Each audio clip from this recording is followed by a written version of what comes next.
So there is no self. As I've summed up what we're here to talk about, as I've summed up non-duality many, many times before, that's what it comes down to. At its simplest, there is no self. It's such a simple sentence. So we might ask ourselves why it's so difficult to get it. Well, not difficult, why it's impossible to get it for the one who feels that there is a self. The one who feels that there is a self, the one who feels himself to be a person, lives always in a state of duality. There always seems to be two elements going on. Advaita is usually or often translated as not two or not two-ness. Duality is two-ness. Two separate elements. Separation consists of, we could say, only two separate elements.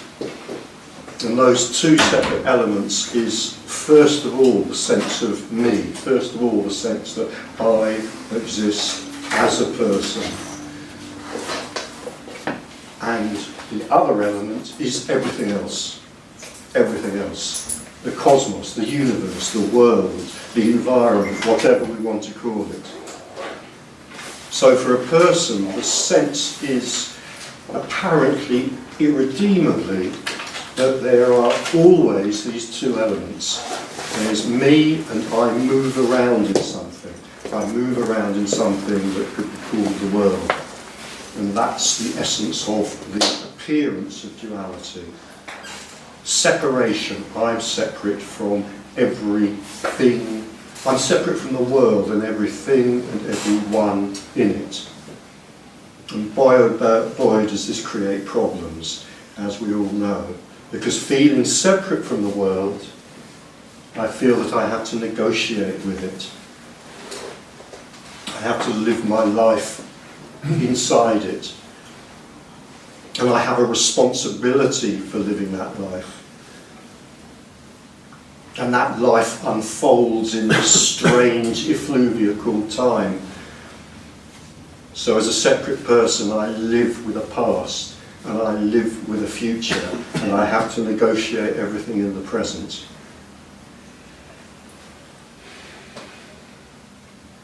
I have a sense of control over something called my life, and that might include, as we all very well know, a sense of being out of control of this thing called my life. With that sense of personhood, of selfhood, of separation, of ego identity, whatever we want to call it, all sorts of feelings, both pleasant and unpleasant, tend to arise and attach themselves to me. Particularly feelings to do with this strange effluvia I mentioned called time, particularly things to do with this strange substance called the past and this strange substance called the future. So as I move through what appears to be time on the course of what appears to be my life, I accumulate, if you like, more and more and more past. And this can give rise to very juicy feelings, increasing feelings as I go along, as more and more of me becomes, as it were, the past me. And some of these feelings are quite obvious. Feelings like regret and guilt and shame and nostalgia and despair and all sorts of juicy feelings like that. They're not all difficult and unpleasant, but I'll name those because those are the ones that maybe are the stickiest. As I move through this apparent effluvia called time, I might accumulate more and more and more stickiness, as it were, more and more feelings which belong to this apparent reality called my past, this apparent reality. There is no such thing as the past. And as I move through life, I'm moving towards the future, and my sense of moving towards the future might also attract to it, in a very sticky way, some other very juicy but not necessarily particularly pleasant feelings, like anxiety, fear, terror, maybe hope, dread, who knows what else. And of course part of those feelings might attach to my sense that because I live in this thing called time, and we all know, those of us who live in time, that time is finite, that just as my past becomes bigger and bigger, greater and greater, longer and longer, so my future gets shorter and shorter, smaller and smaller. The longer I, as a separate person, seem to have lived, the more past I accumulate and the less future I have left to me. And so this might then give rise to all sorts of other very sticky feelings, particularly around aging and dying and death.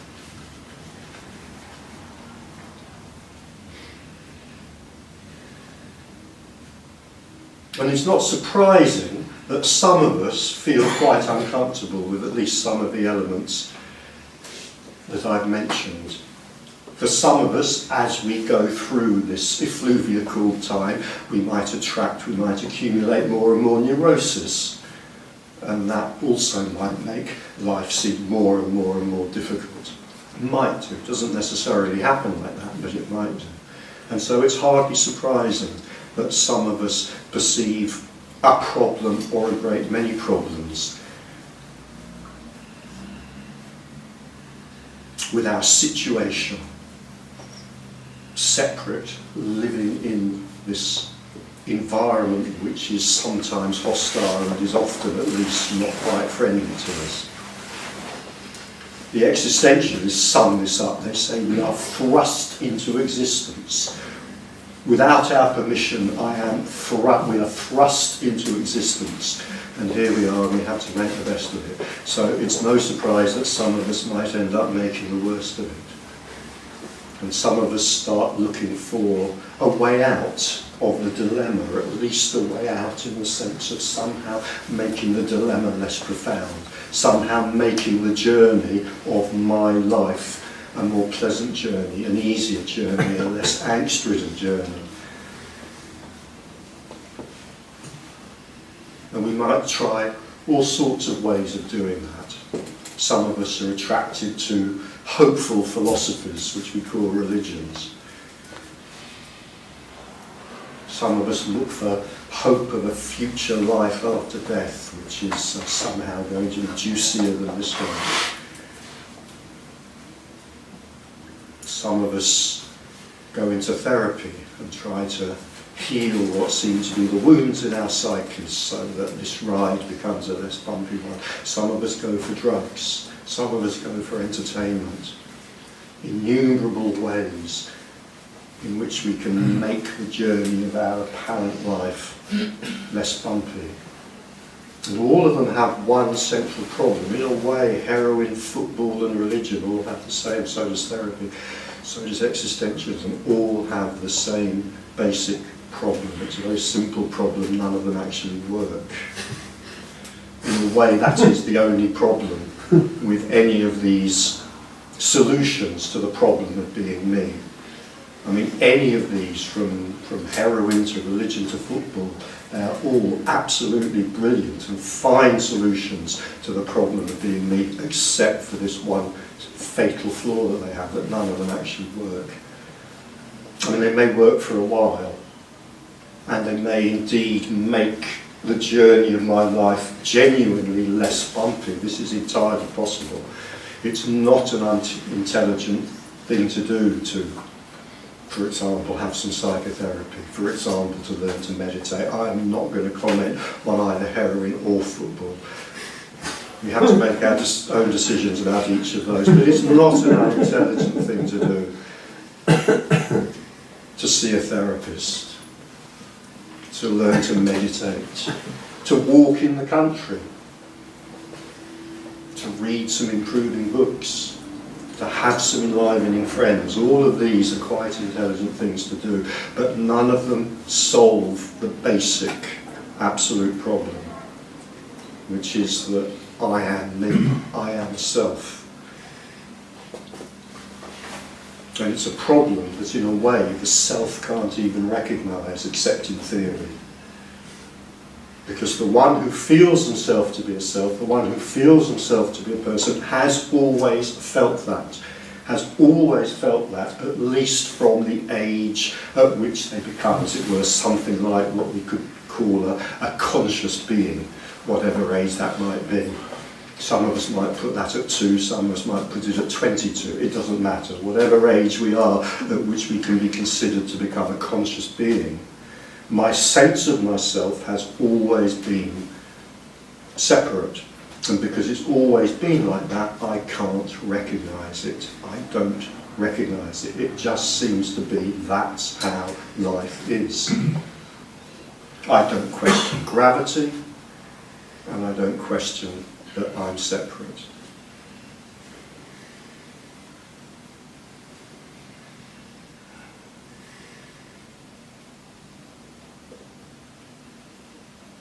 So the solution, as it were, is always beyond my grasp. The answer to the problem of me is always beyond my grasp. Or we could say, it's always beyond my grasp until it isn't. And when it is no longer beyond my grasp, when it isn't beyond my grasp, that never has anything to do with me. That never has anything to do with who I think I am. In other words, I'm just putting in a different way something that I've said over many, many times in the past. It is possible that the central sense of self, the sense of personhood, the sense of ego, the sense that I am separate, living in this separate world, it's possible that that can simply drop away, that that can simply fall away.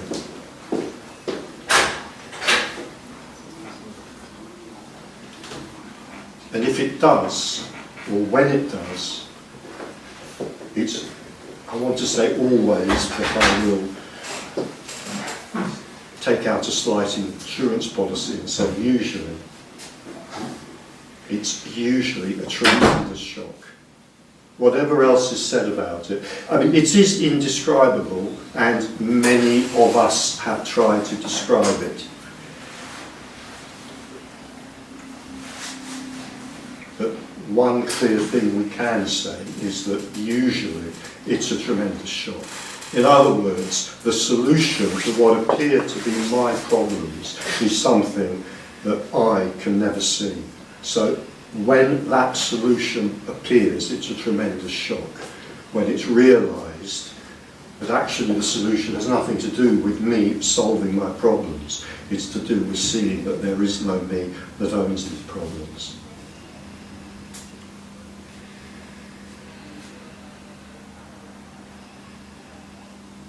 I'm speaking in general terms now. It doesn't always have to be like this. We'll come across accounts by individuals who see this and who see quite clearly what I'm talking about, who won't describe it in those ways. There are, as it were, special cases, we could say, or unusual cases, but let's say usually, certainly often and probably usually, it's a great shock to see that the one who was always trying to solve their problem never even existed. The reason that I could never solve the problem of me, no matter what I did, I could improve the problem, I could lessen the problem, I could ameliorate the problem, but the reason why I could never solve the problem of me was because I do not exist.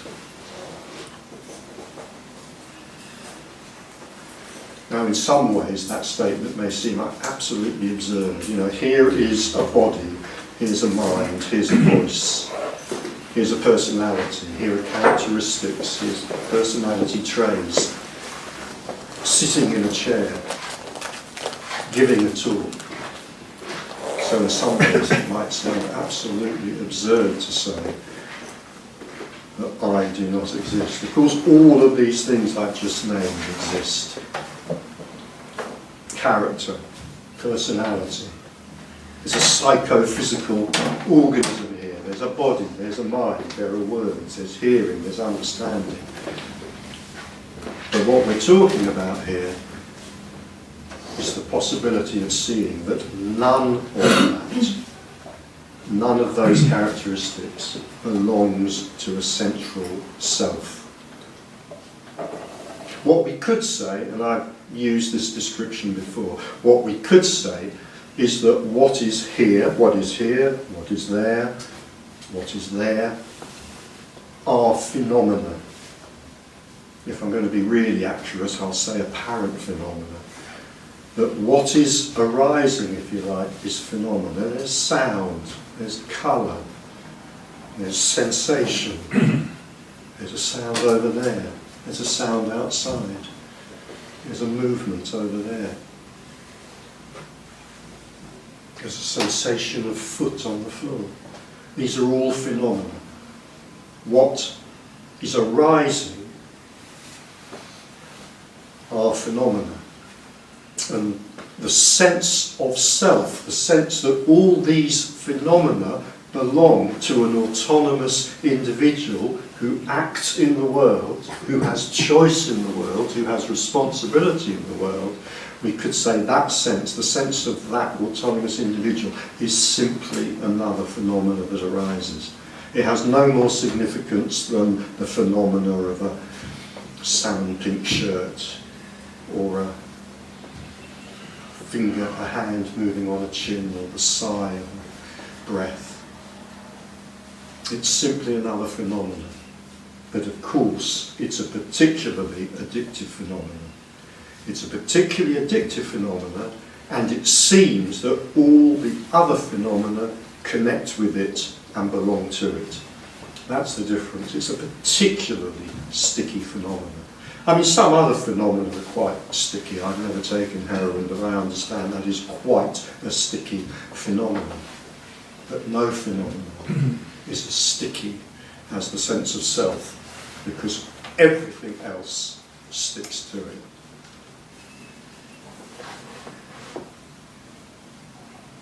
In probably the least elegant metaphor I have ever reached for and found in any of these talks, I've called the sense of self, the sense of ego, the sense of personhood, the sense of separation, whatever we want to call it in the past, I've said it's like flypaper.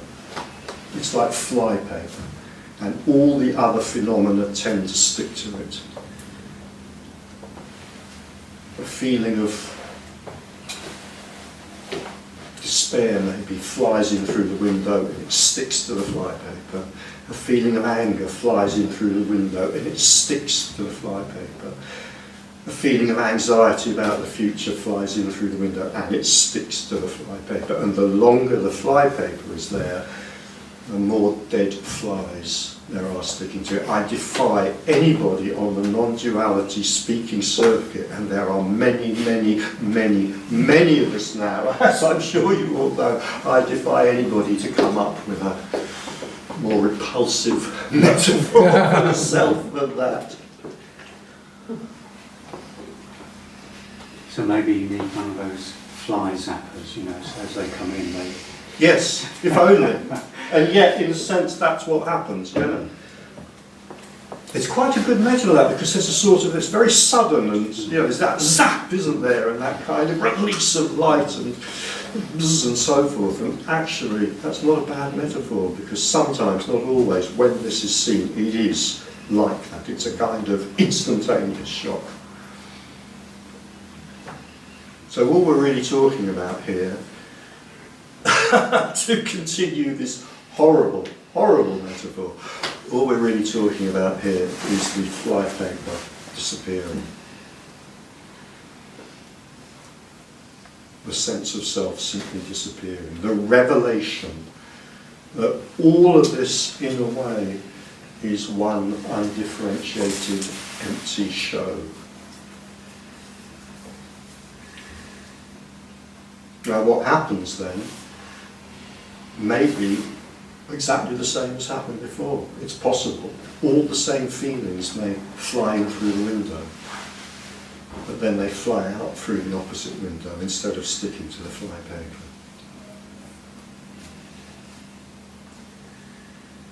So what difference does what we're talking about make? Well, in a sense, none. Everything that arose before seeing that there was no one can arise after seeing that there's no one.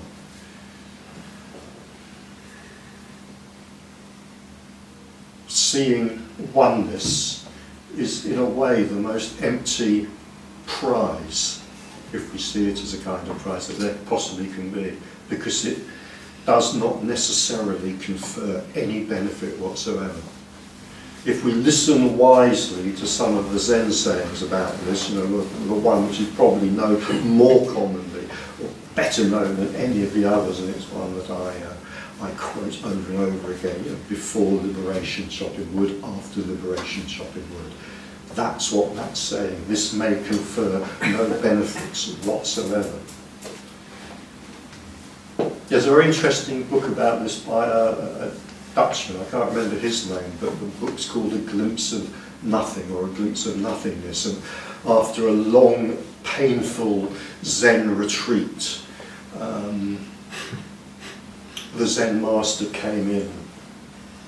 I think it was an 8-day retreat, and the Zen master came in at the end. Apparently there's a tradition, I've never done Zen, but I'm far too idle, but there's and basically just ill-disciplined, but the Zen master came at the end, and apparently there is a tradition that the Zen master comes and gives a little talk at the end of the retreat, and on this occasion he walked in and sat down and looked at the assembled retreatants and just said, you must understand that this may give you nothing whatsoever. And then he got up and walked out again, leaving them in who knows what possible sense of despair, but the sense of despair is as close to this as anything can be.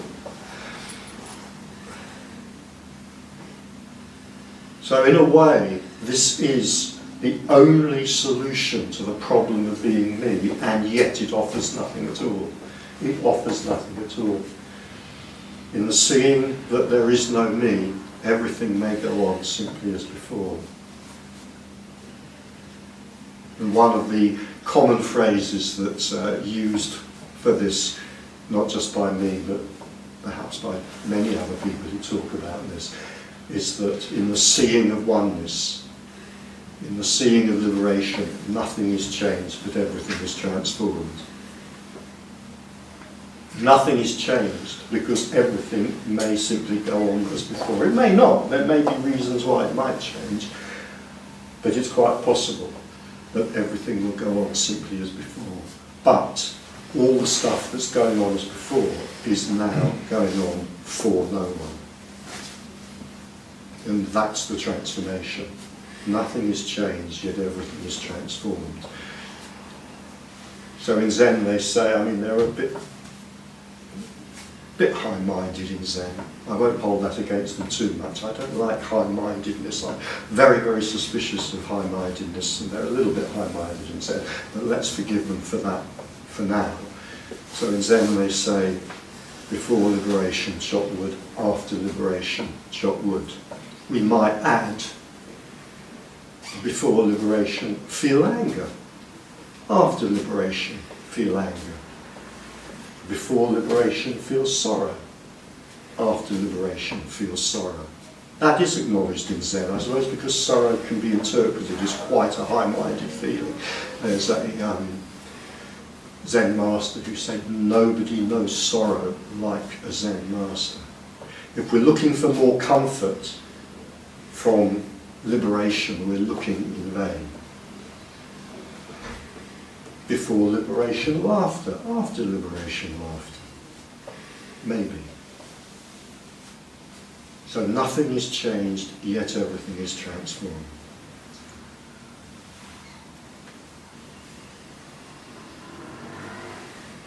So in a sense, I'm going to use this phrase a little bit unwisely. I'm going to use it a little bit carelessly without thinking through its true implications, and I might get tripped up by a question about it later on. Let's see. But in a sense, this is the only solution to our problems, and it is no solution to our problems, except that it is the solution to the problem of being me. And the problem of being me is the one problem that we can't really get any sense of in itself until it's gone. In other words, we don't know what the self is until the self is gone, until the self has revealed itself as an illusion, let's say. Okay, I'm sure that's long enough for an introductory talk. So let's throw it open and see what happens.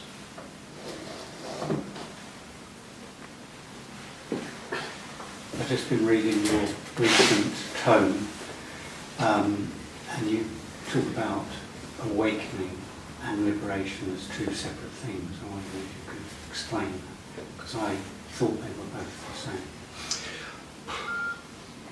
In a way, it's just a use of language. It's just a choice, if you like, about how we use language.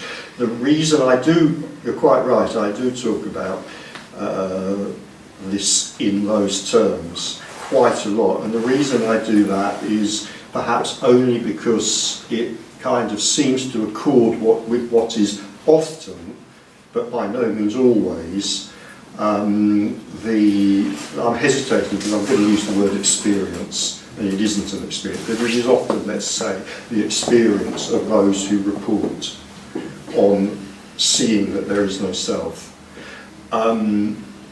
So let's use the word sometimes, it's not quite as committing as often. So sometimes what can happen is that there is an initial opening to this, in which the nature of this is seen as containing no self, right? But it isn't fully seen.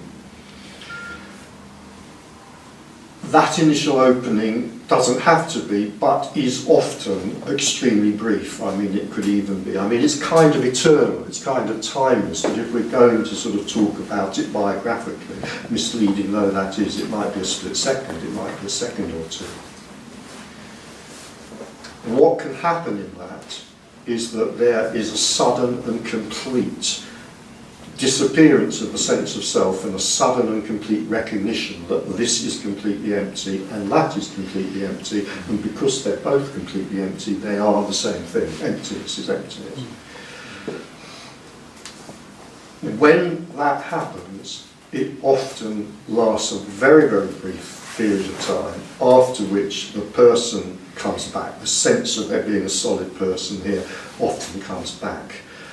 Often feeling very confused. A great deal can happen in the kind of psychophysical organism after that, but essentially the person is back in full force. And so purely for convenience, and because if we're trying to talk about this, we have to talk about it, we have to use words, we could call that awakening. So that becomes the spur for seeking. To recover. There may well have been a tremendous spur to seeking before that, or there may not have been. It's like the energy of seeking is almost like a separate phenomenon. So before that, there might have been the most desperate kind of seeking, or absolutely no interest in seeking whatsoever.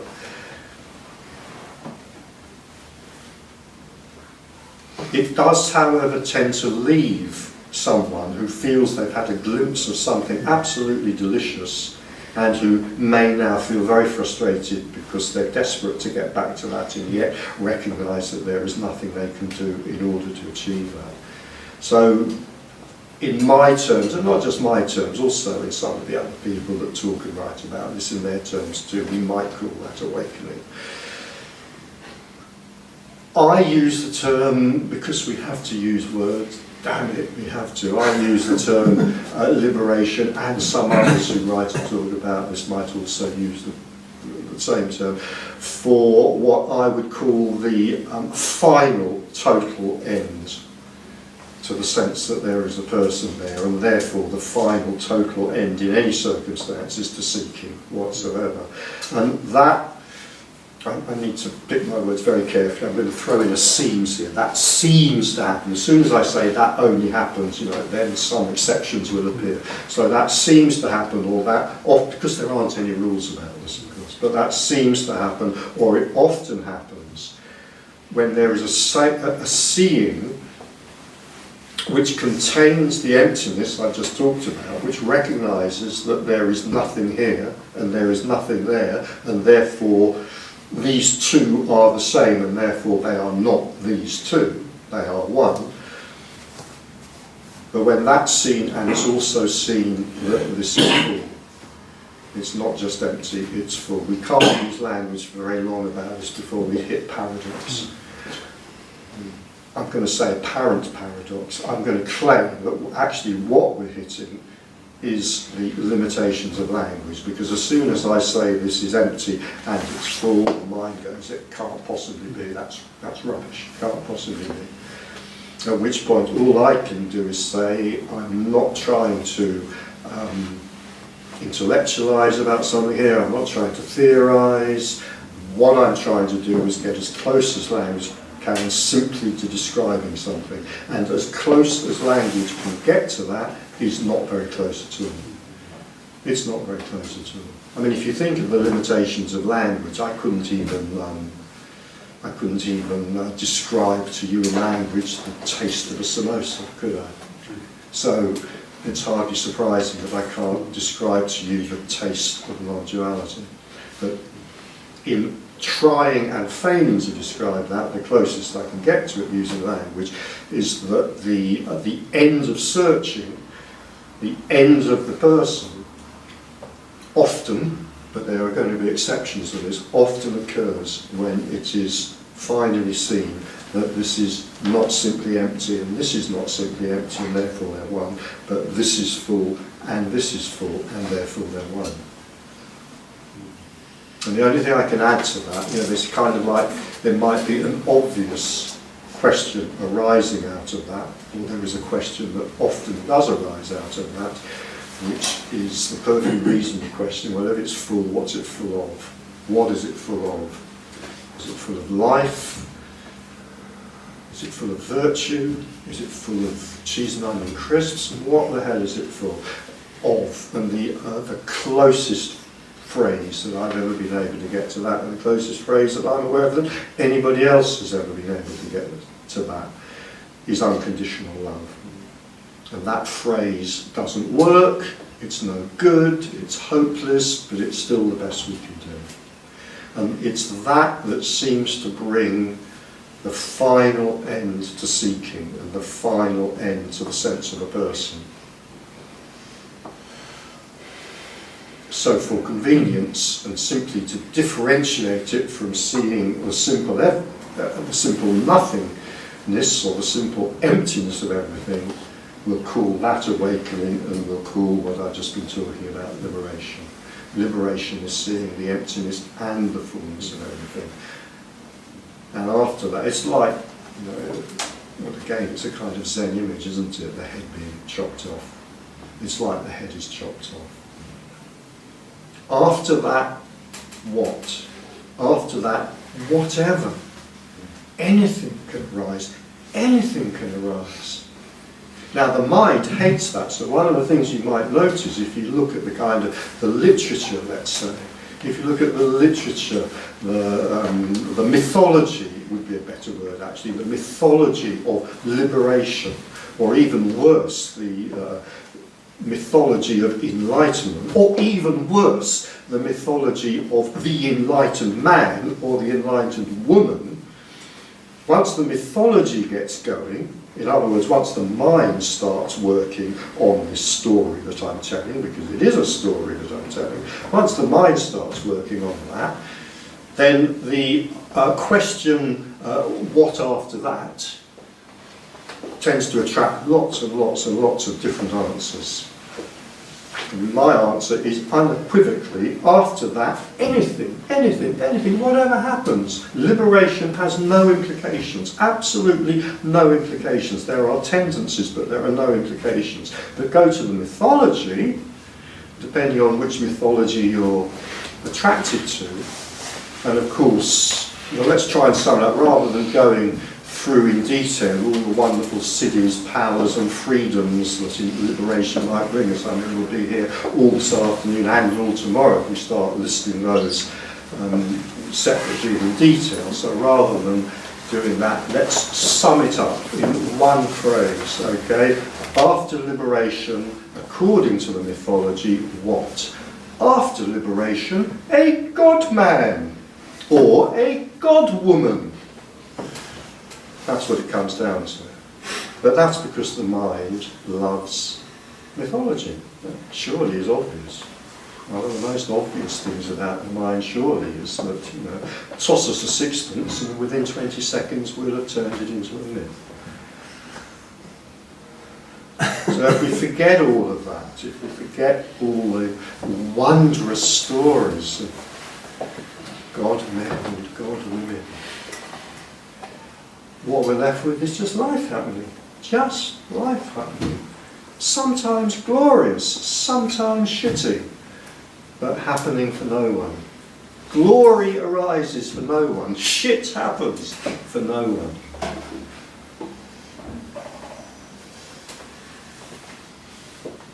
Can I tell you one of these? Can I indulge myself to tell you a short anecdote about one of the God-men stories? You may well have heard it before. I can't remember the chap's name, but he was one of these kind of jungle holy men in India, always naked. It didn't matter because his hair had grown down to his feet and so forth. And the police would occasionally arrest him. He'd be wandering around towns where it perhaps wasn't quite the thing to be naked. And so the police would arrest him and they'd put him in prison. And then, according to the story, regularly the next morning, they'd lock him in, they'd padlock him in a cell, and regularly the next morning they'd come along and he would be sitting on the roof of the prison. He'd just let himself out of the prison cell, presumably by transforming into the 5th, 6th, 7th, 8th or 9th dimension, who knows, and sitting on top of the prison. It's lovely, isn't it? A lovely story. It's a lovely story. Now that story, the first time, it's a very well-known story, the first time I came across it, many years ago, I was sitting in I call it a lecture. It wasn't a room like this because it was a lecture. And this story was told to me, with the fullest sincerity and belief, by an American who had a Harvard education. These are really seductive stories. Intelligence, IQ, education, scientific knowledge, and no bar at all to the mind buying these stories because they're so lovely. These myths. They play into one of our deepest psychological characteristics, which is that we will project onto others that which we do not acknowledge in ourselves. And just as we project negative feelings onto others, we also project positive feelings. So just as, if I'm feeling a little paranoid but I don't recognise it, I might go into a pub. This is the well-known, who are you looking at, John? I mean, that's the result. It's not always, but sometimes John really is looking at us, but quite often. Let's assume on this occasion. That's projection. In other words, I'm feeling somewhat angry, somewhat fearful, I don't acknowledge those feelings, I go into a bar, somebody happens to be looking in my direction in a completely neutral way, neither friendly or unfriendly, I go, who are you looking at, John? I interpret that neutral look as unfriendly, as hostile. That's negative projection. But equally, I project. We're likely to project onto others anything that we don't acknowledge in ourselves. So just as I project onto others my unacknowledged fears and angers, I also project onto others my unacknowledged magnificence as well. So I project onto some guru figure all the magnificence that I reject in myself. And then it's a very short step from there to buying into the kind of God men and God women myths. I mean, magically letting yourself out of a prison cell, that's nothing compared to some of the God men and God women myths that are around amongst human beings, actually incarnate on the planet at this very moment, or fairly recently.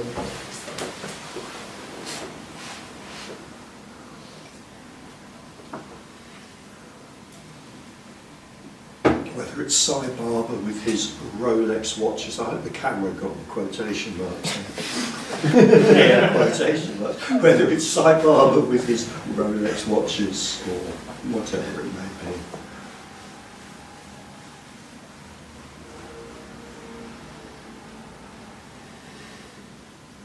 There are no magical holy ones, because there are no holy ones. There's just oneness. There is just oneness in which phenomena arise.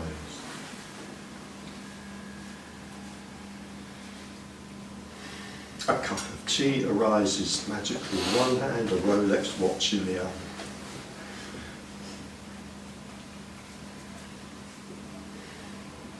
So for convenience, we sometimes talk about awakening and liberation. That's all.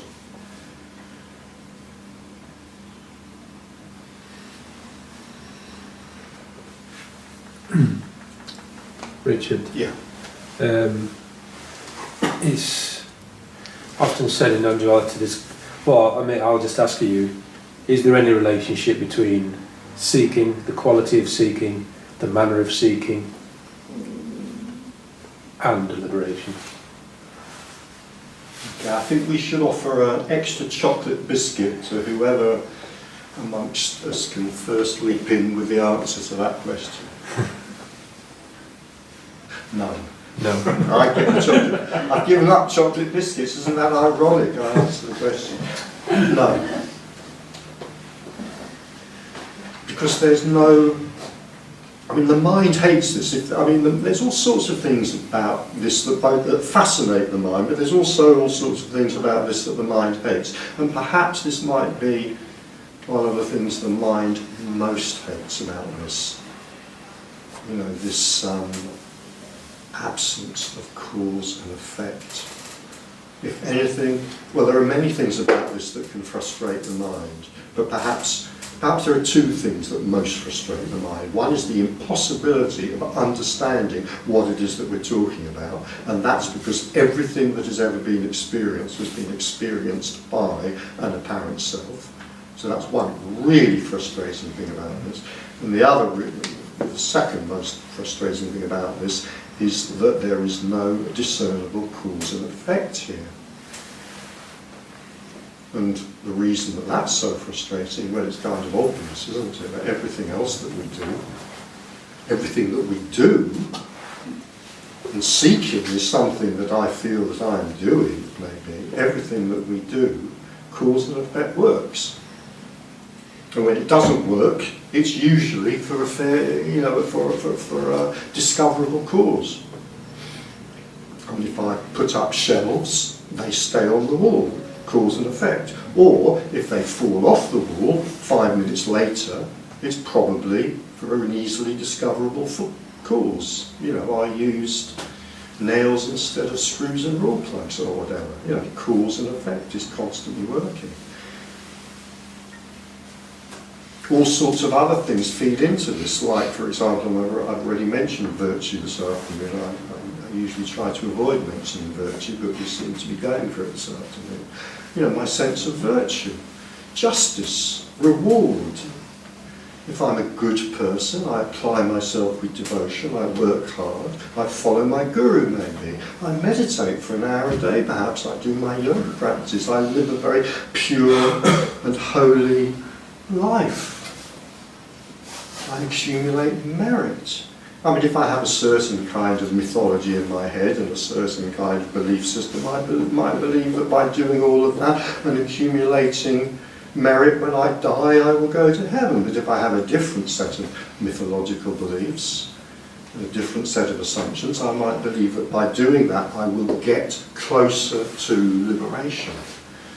It's intensely frustrating, not to say sometimes infuriating for the mind, that no one can honestly sit in a chair like this and delineate cause and effect of what we're talking about. Because everything that the self does to get closer to this is done by the false self. In other words, the false self cannot do anything to see that it is a false self. It's tremendously frustrating, tremendously frustrating. I've completely lost sight of the original question on what it was you said. Yeah, I mean, it's interesting you say that, because I was thinking that on the way here. I was thinking about my seeking story, perhaps, and really it's just a kind of accidental story. I got involved in this and then that, and I call it seeking, and then I look back on it and go, I did this and I did that. I did it earnestly, I meditated earnestly, but I don't know if I did. It's just something that apparently happened. Yeah. I don't know. I like that word accidental. Yeah. Because in a way, yes, it is. And I could say exactly the same thing. I could look back on 30 years of seeking and say, oh, I did that, I did that, I did it with fierce devotion or great courage or whatever other story I might want to tell. Yeah. And the word kind of accidental is quite a nice word because it sort of undercuts all of that. Yeah. But of course, ultimately what's seen is that there was never anyone who did any of that. There was never anyone here who followed the Guru with intense devotion or meditated or did psychotherapy or whatever it might be. Mm. This is an insult to the mind. To sit here and deny cause and effect is an insult to the mind, and it's noticeable. It is not remarkable. It is to be expected, and it's also noticeable how angry that statement can make people feel. It can make people so furious that it can generate so much discord, disharmony and argument. Because it is such an insult to the one who feels himself not just to be separate, not just to be a person, but to be a sincere and worthy person. I mean, this sweeps all of that away. It sweeps away morality, it sweeps away virtue.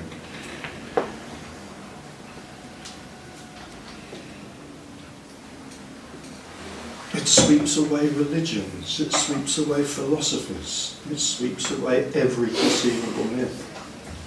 It's an insult. It's no wonder that a few hundred years ago those who dared, I don't take a risk by giving these talks. Well, occasionally I do. A couple of months ago I had a very rude person here assaulting me verbally, not physically.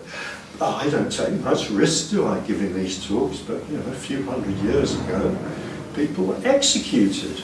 Mystics were executed. It can be arranged. I'm just trying to work out, was that an offer or a threat? In case the camera didn't pick that up, I think you just muttered I could be lynched.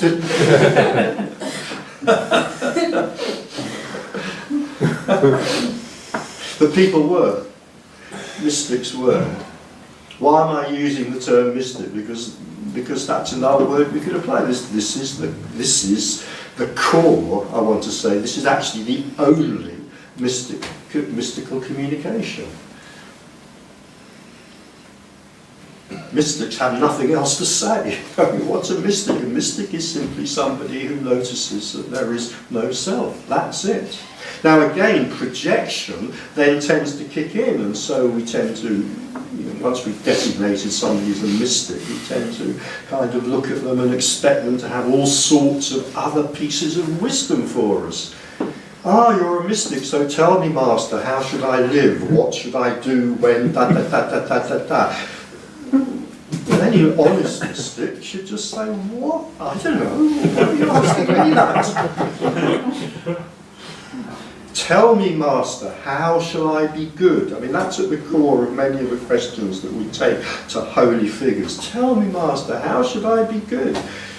To which the holy ones sitting on the chair, if they're honest, can only say, why are you asking me? Why should I know how you should be good anyway? Why should I even be interested in it any more than you should?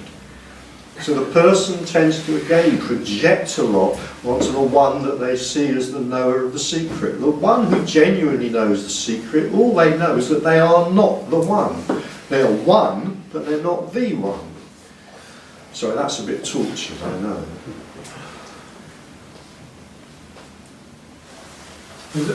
Can I just add? I was at a talk once. I was participating in a talk once, and this question came from the audience, and it was about some terrible, awful, catastrophic event that had been reported in the papers recently. And the question was, and the question actually was aimed at me and a couple of other holy ones who sit on chairs at the front of rooms like this. Holy ones, my goodness. And the question was, tell us, O masters, three masters. Hear no evil, see no evil, speak no evil. The three wise monkeys sitting at the front of the room. Tell us, wise monkeys, what could we say to bring comfort in this terrible situation that's been reported in the newspapers from the perspective of non-duality? What should we say? It seems to me the only possible answer is, why are you asking me? Or indeed anybody else. But we make this assumption that somehow the recognition that there is no self somehow confers all sorts of other wisdom about the world. It doesn't. The one who sees that there is no self simply sees that there is no self. That's it. They are no more likely to have wise words about virtue or goodness than anyone else. They're no more likely to be able to pick the winner at Newmarket next week than anybody else. They simply see there is no self. That's it. This does not confer any other kind of wisdom, superiority, virtue, or morality. But it does say that there is no virtue or morality for anyone. Well, it might do. That's true. It might do. Yeah. Well, morality and virtue is, of course, like everything else, a story. Yeah. But I said that last bit, I suppose, because I'm still musing in this area of, how we project things onto what we see as in some way special people. I remember, I think it was in his well-known book, The God Delusion. It might not have been, it might have been somewhere else, but Richard Dawkins tells this anecdote about how he's at a talk at some Oxford college, and the master of the college is giving a talk to somebody, and somebody asks him a question about morality, at which point the master of the college says, well, I think at this point I should hand over to the padre or the chaplain. And Dawkins' reaction to that is, what? I mean, why not at this point I should hand over to the gardener or the linesman or the cook? Why do we think that the padre or the chaplain is going to have anything more intelligent to say about morality than anybody else? It's kind of absurd. But again, it's just another of those projections that we make. So the one who sits at the front, if the one who sits at the front at a talk like this ever gives you a tip for the 3:30 at Wincanton next week, they are no more likely to be right about that than anybody else. In my case, they're likely to be a great deal wronger.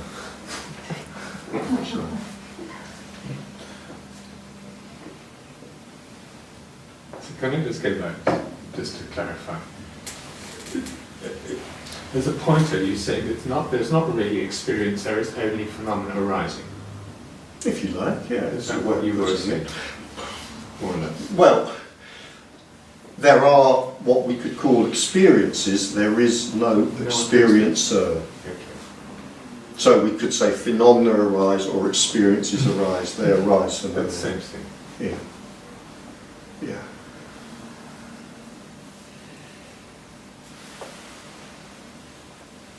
Isn't there ways then to play with experience in terms of what you're saying about the feelings of fly in the wall, sorrow and so on?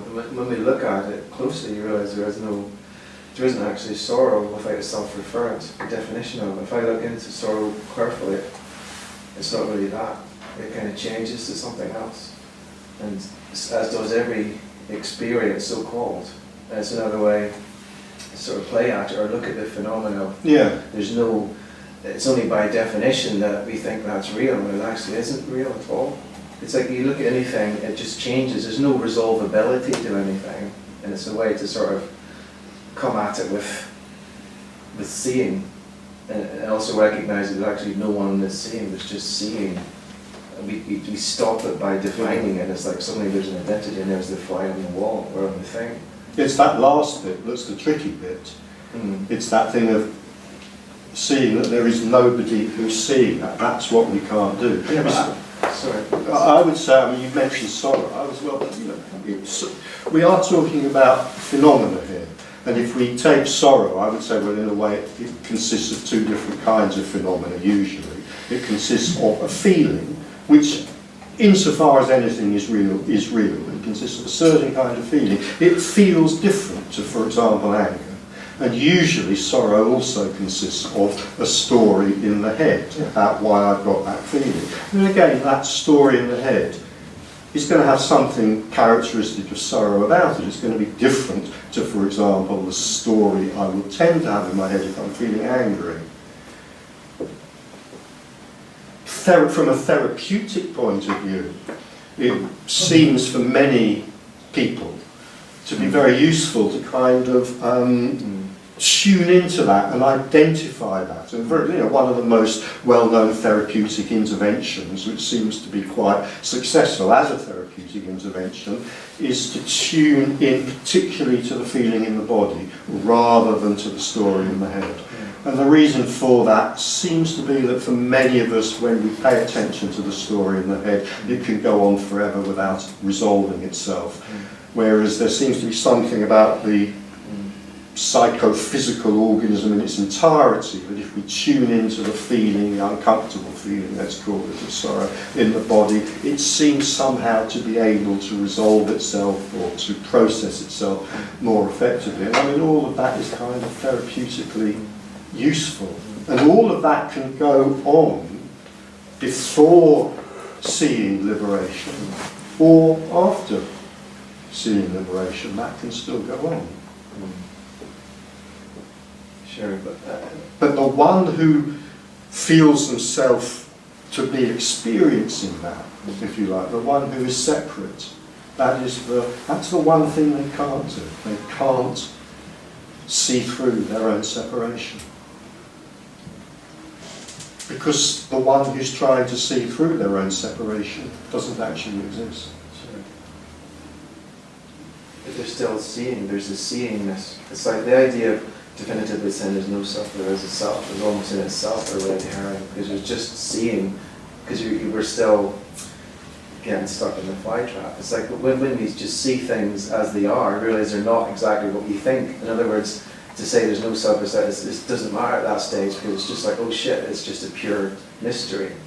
It is a pure mystery. Yeah, absolutely. but that's it. Those things can be an opening for people to be shocked into the realization, oh my god, look at this, it's not what I thought.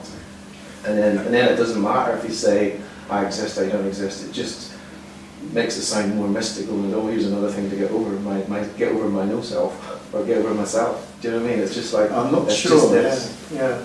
Well, anything can shock us into this, and nothing can shock us into this, and no shock is necessary, and any shock might happen. And as always, we cannot delineate cause and effect here. We cannot delineate cause and effect. In terms of what you're talking about, I'm not absolutely sure that I've completely got what it is you're talking about. In terms of what you're talking about, I can see a kind of therapeutic benefit from dealing with my uncomfortableness about all sorts of things in certain ways. There's a therapeutic benefit. Some ways of dealing with my uncomfortableness about myself and about life are likely to be more beneficial, some are likely to be less beneficial, some are likely to be very beneficial, but then create other problems like drinking vodka, for example. I'm not describing it very well, because you could say language doesn't help. No, language doesn't help. But it's I don't know, I can't think to articulate it, but it wasn't pointing towards just therapy for the self. It's saying that the paradox is such that we don't even negate seeing. It's like just it would seem in some ways there is something that sees, but if you stop defining what that is that sees, that you can explore it. There's a way to play with this that is revealing of the fact that there's no one here. Can I just stop there and comment on that? You see, what I was saying, there is no one who sees. That is the revelation. The revelation is there isn't anyone who sees, there is just seeing. That's the shock, Exactly. if it happens as a shock. I agree. And to say the same thing the other way around would be to say that there is something that sees, but it's not what we think. Right? No, there's nothing that sees.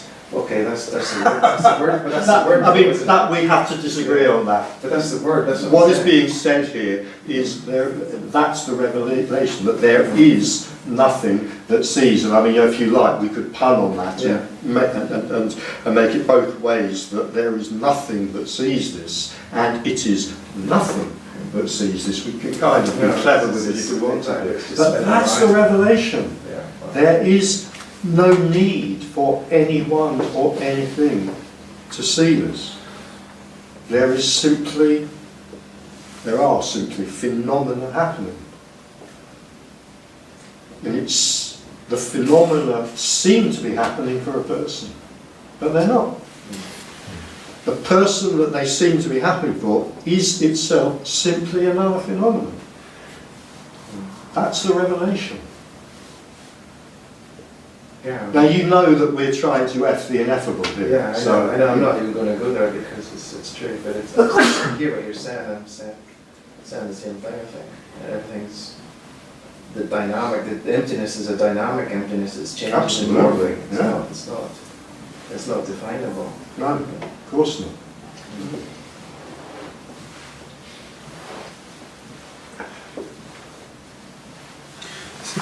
Unconditional love. Let's say there's a glimpse of unconditional love, and then there's a me who seems to think they have a memory of unconditional love and then seeks unconditional love as a thing that can be found, which is a problem, isn't it? That's what the problem. Well, it's a problem or it's not a problem. It's a situation. Yeah. It's. I'm going to use the word mistake, if you like. It's a kind of obvious mistake that the self can make. It tends to lead, I've been talking about myths and mythologies earlier, it can lead to the creation of a lot of very addictive myths and mythologies. There are an awful lot of myths and mythologies related to or accreting around this idea of unconditional love. And what the self does is it gets hold of unconditional love, if you like, and it turns it, as it has to do with everything, it turns it into something about me. Right? So unconditional love becomes something that I should be manifesting, for example. That's at the heart of lots of mythologies. It's something that I should be manifesting, or I could be manifesting, or I'm a bad person because I'm not manifesting it, or if I perform such and such holy rituals for longer and longer, then I will start manifesting. The self, as always, has to personalise everything. Actually, unconditional love has nothing whatsoever to do with anything that I think I am as a person.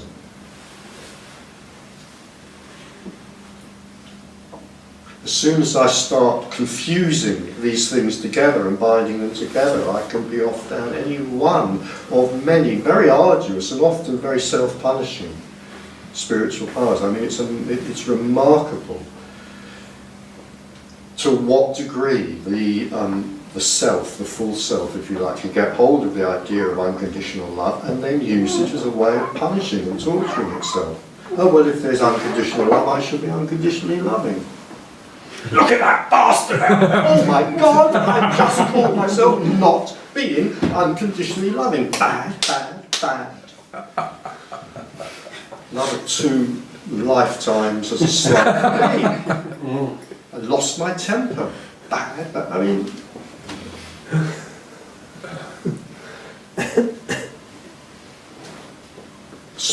spiritual paths can be very enjoyable and great fun and genuinely therapeutically beneficial, and they can be absolute torture. Very expensive. Very expensive. Money to the guru. Very expensive, and incredibly bad for us on the level of personality, let's say, on that ordinary level of personality. And what we just talked about is kind of key to one of the ways in which they can be so atrociously bad for us, because they set up this, one of the things we're very, very good at doing is setting up this idea of, a higher self to which I have to aspire. And the problem with that phrase unconditional love is it kind of feeds into that. And there's a sort of higher self which is loving, and so now every time I have a negative thought I can beat myself up.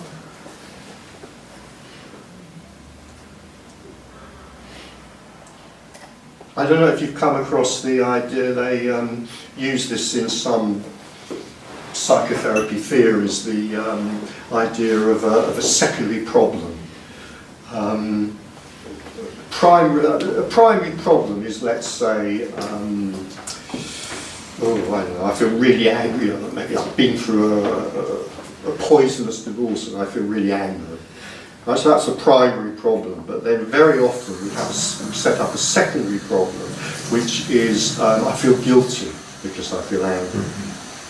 Because I have some sort of holy sense of myself, or I've done lots of psychotherapy, I should have risen above all of that and so forth. So I'm a bad person for feeling angry because I've been through a divorce. So primary problem, anger; secondary problem, guilt. Almost invariably, almost without exception, it's the secondary problem that's far more difficult to deal with.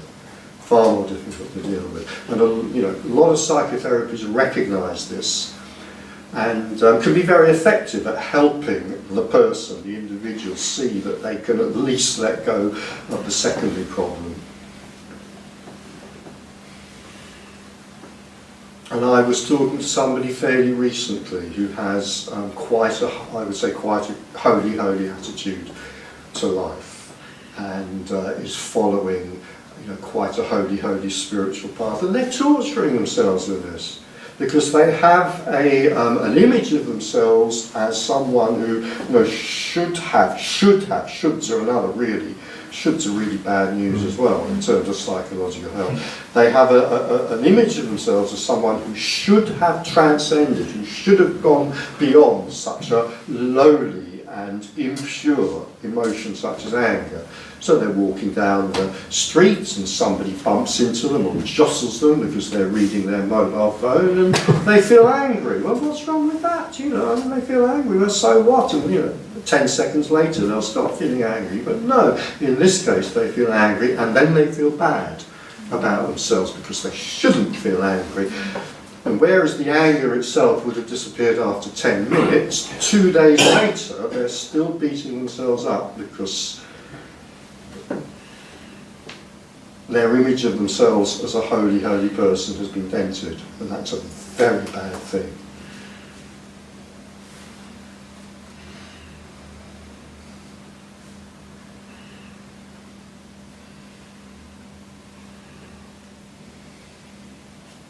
So these secondary problems, if you like guilt because we feel anger, tend to belong to the neurotic person. The more neurotic we are, the more of those we tend to feel. When this is seen, I talked about this before a lot as well, when this is seen, we're talking about an energy shift, we're talking about a change in a total, let's call it psychophysical energy. And in that, there's a tendency for quite a lot of neurosis to be lost. There's a tendency for that to happen. So to whatever extent that neurosis is lost, these secondary problems tend to lessen or disappear.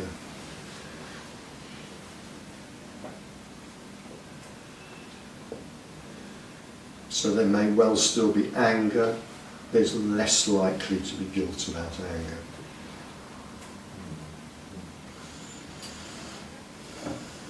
And will it pass quicker? And it's likely to pass quicker because, going back to this horrible fly paper metaphor, there's nothing like neurosis for making particularly negative feelings stick. stick to us. Yeah, so it's likely to pass more quickly. There's likely to be less of a story in the head about what it's about, and it's the story in the head that traps us in a way. It traps us into a rat run. Most of us are not able to feel, for example, intense anger as a feeling. Most of us are not able to feel intense anger for very long. The feeling of pure anger tends to pass fairly quickly. But many of us are able to keep an angry story going in our heads month after month, sometimes year after year. Yeah.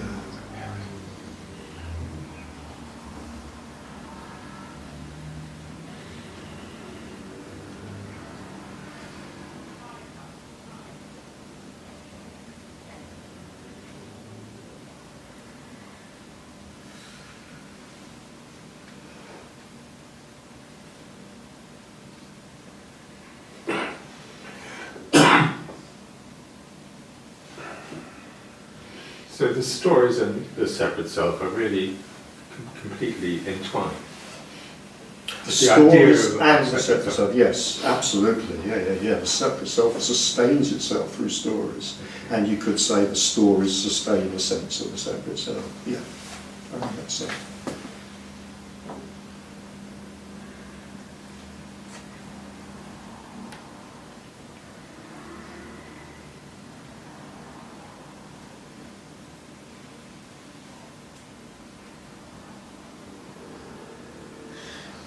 Yeah, the me can't know unconditional love, but yet it holds on to it as a memory if there's been a glimpse, but it can't be a memory. But yet a memory can only have a quality of something, and it's just nothing. But it tries to seek in that quality, and it's never going to find. I want to say something. I feel slightly iffy about saying this because the word transforms or transformation can seem a bit highfalutin, but I'll go out on a limb and at least say that often, I won't say always, but often, seeing unconditional love is transformative. Mm-hmm.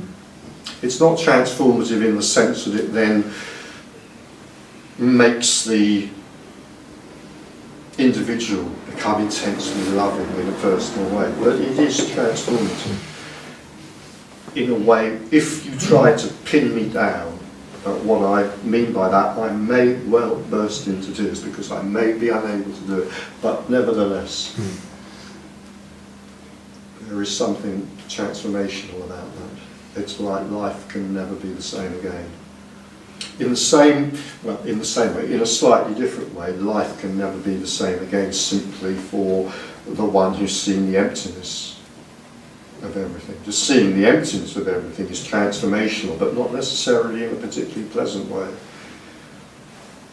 And seeing the fullness of everything is transformational.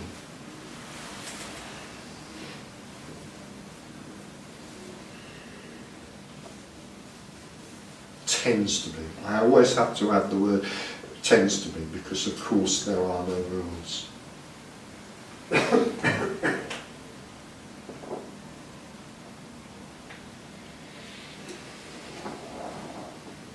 I suppose as a characteristic, if there was such a thing as unconditional love, is complete, just acceptance. Definitely. Absolutely every minutest everything. Absolutely, yeah. Yes, definitely. And then what the mind can do with that is then get hold of that and say, oh, that means that I have to be accepting of everything. And that's a good way to some kind of terrible spiritual and mental indigestion, because of course I have a personality and I cannot be unconditionally accepting and loving. I think this is one of the ways in which spiritual paths and ideas of spirituality can really screw us up. Because as soon as I start thinking in terms of unconditional love as some sort of personal quality that I should aspire to, I am bound to fail, and then I'm back to beating myself up. I'm back to these secondary problems I was talking about before. The person I was talking about before, why are they beating themselves up every time they feel anger? Because every time they feel anger, they feel that they are failing to live up to a false ideal of the self that they have set up, or that other people have set up and they've bought into. That will give them something. That's almost certainly also involved in it. It may not be. It may simply be the feeling that, you know, I can be unconditionally loving and accepting simply as a virtue, and I've failed That because makes me I've been feel angry. good if I can do that. Probably. I mean, it could be set up simply as a kind of goal in itself, as a sort of desirable virtue. But probably there'll be the sense, yes, that will give me something. Yeah. And the more I buy into that, the more I aim to be, for example, loving at all times, the more I'm likely to beat myself up when I inevitably fail. Do you think one of the problems is that love, like the word God, is a loaded word? Yes, tremendously. You know, maybe benevolence or Yeah. some other word. Yeah, why do we use the word love? Because it just seems to get closest to it. I mean, I can't tell you. I mean, I But could it has use the so word... many connotations. I know, yeah. So all we can say is, of course, we're talking about unconditional love here, not the love of a man for his cappuccino. Benevolence, if you like. I mean, benevolence is fine. It doesn't seem to me to quite get as close, but of course. I would say that there is a fundamental difference between the word love and the word God. And that is that one is myth and the other isn't. And I'll leave you to decide which is which.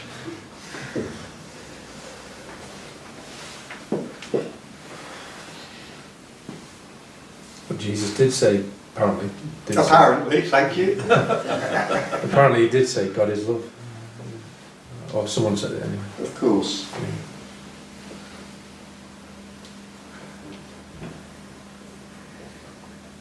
If you're happy with the word God uses, of course.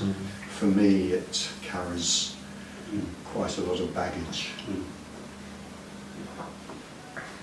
He also said, don't kill people, I think.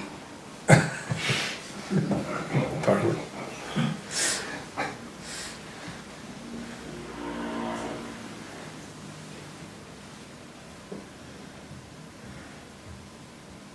All words we use about this are misleading, of course.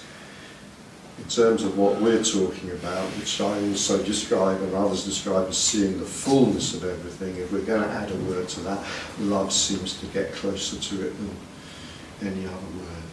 Do you think if there was no language, there would be no sense of a separate self? I think that's probably, I don't know, that's probably, there probably is a truth in that, yeah, probably the sense of the separate self requires that kind of level of mind stuff that can only come from the development of language, yeah, but in a way it's irrelevant, you know, we have language, we're in a mess, yeah. It's difficult to hypothesize about these things and it's not particularly important, but it's probable that bonobos don't suffer from a sense of separation.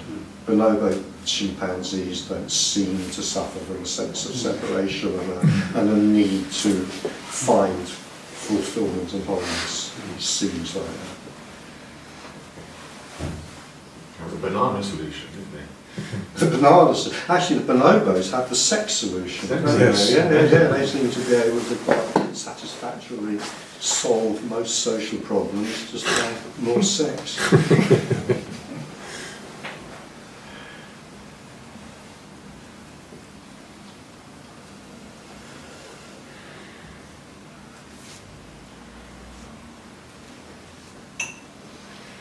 I was thinking about the animal world actually when you said that, because they can get angry and Yeah. all sorts of emotions for necessity.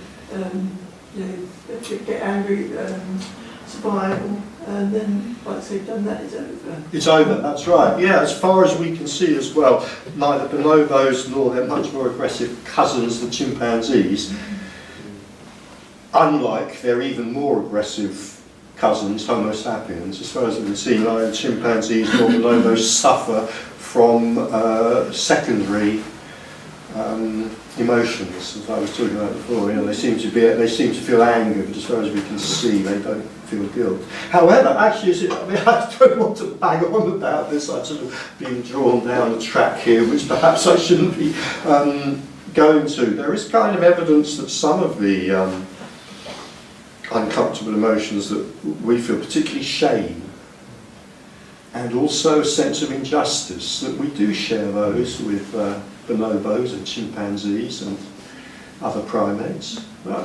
Just throw that in. And sadness as well. Oh, definitely, of course, there's anger, sadness, things like that, yeah.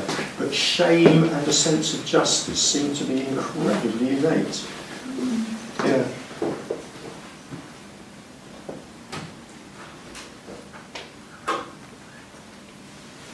I mean, there's also some evidence that some primates have a theory of mind.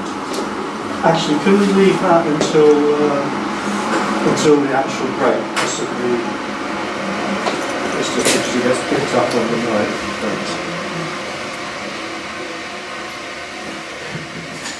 Yeah, there's also some evidence that some primates have a theory of mind as well, which makes them a bit closer to us than some of us might feel comfortable with. Theory of mind. What? A theory of Theory of mind, yeah. It's supposed to be the thing, one of the things which makes us distinctly human, so it's a little bit awkward when we discover that some monkeys have a theory of mind as well. Theory of mind basically means, you know, the ability to recognise that other people have a point of view which may be different to yours. You know the chocolates in the box experiment that proves theory of mind. Proves that it's supposed to prove that we don't develop a theory of mind till we're about 3 or 4 years old. So before we're 3 or 4, we don't recognise that other people might have a point of view which is different to ours. So what you do is you get a psychologist and 2 little girls in a room, and you have a red box and a green box and a chocolate. And in front of both Claire and Lizzie, you put the chocolate in the red box. You then send Claire out of the room, and in front of Lizzie, you take the chocolate out of the red box and you put it in the green box. And you then say to Lizzie, when Claire comes back into the room and we ask her the question, which box will she say the chocolate's in? Up to a certain age, Lizzie will say the green box, because she doesn't understand that Claire hasn't seen the switch and has a different perspective than her. But after a certain age, she'll say, well, obviously the red box, because she understands now that Claire's perspective is not the same as her own. So that's kind of theory of mind. One of the wonderful things that having a theory of mind does is it enables us to cheat. And another thing which it enables us to do, which is closely associated with that, is to lie. You think how terrible life would be without a theory of mind, because we couldn't cheat or lie. So it was considered to be, distinctively and uniquely human until it was discovered that there are, for example, certain types of monkey who are quite capable of cheating and lying. So they clearly have, or they're supposed to clearly have, a theory of mind.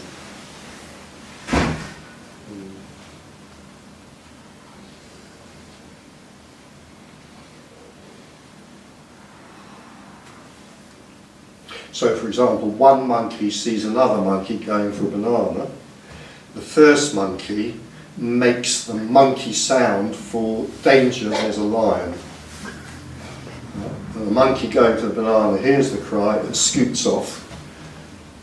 And the monkey who's said danger, there's a lion, then gets the banana. So that monkey has proved itself to be semi-human, having successfully lied and cheated its way to a banana that it did not deserve. Until there really is a lion. And then Until there really is a lion, yeah. And then The monkey who cried The lion. monkey who cried lion instead of the boy who cried wolf. Yeah. But isn't it just sort of showing that it doesn't negate the sense of the separate self? It's also included in the seeingness.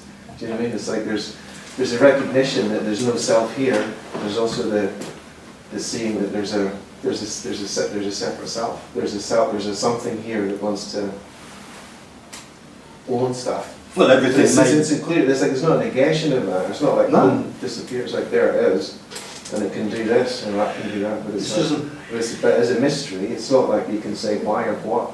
But it's like there it is. This isn't a negation of anything. Yeah. Life goes on as before. Maybe it changes, but maybe it goes on as before.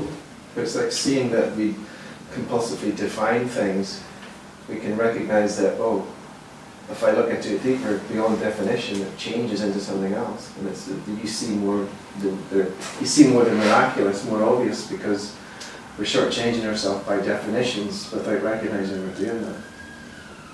I'm not sure that I've got that, but I would say, the more in a way, the more we're caught up in stories of meaning in our head, in a way, the less we are. Just let the police get on their way.